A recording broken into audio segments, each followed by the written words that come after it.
It's sunk in yet. 2 wins and this team's in the Super Bowl. I mean, think about that. 2 wins.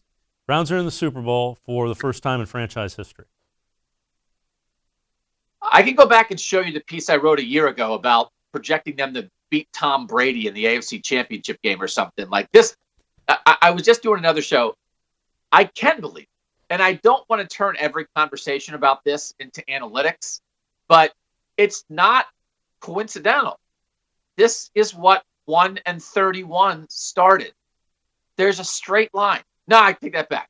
There's a wiggly line. There's a wiggly Sashi Brown, John Dorsey, Hugh Jackson, Freddie Kitchens line, but it's still a line. There's not really a break in that line. It just wiggled.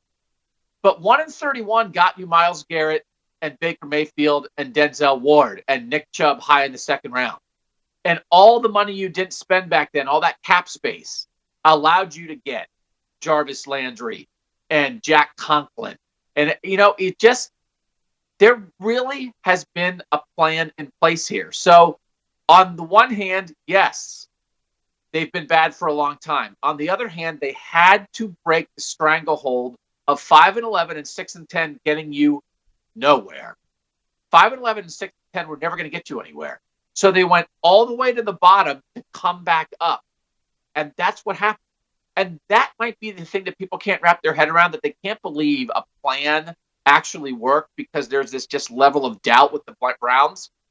I can believe it. This was always planned, and it worked. So whenever anyone says, can you believe it? I sort of say, yes, I can.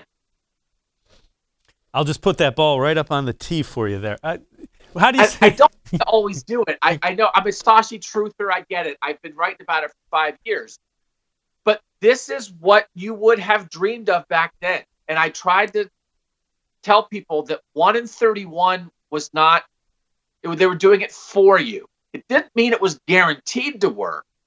But now that it has worked, I don't want us to lose sight of the fact that this wasn't just all luck. How do you get Myles Garrett? You get him with the number 1 pick in the draft. How do you get the number 1 pick in the draft? You stink.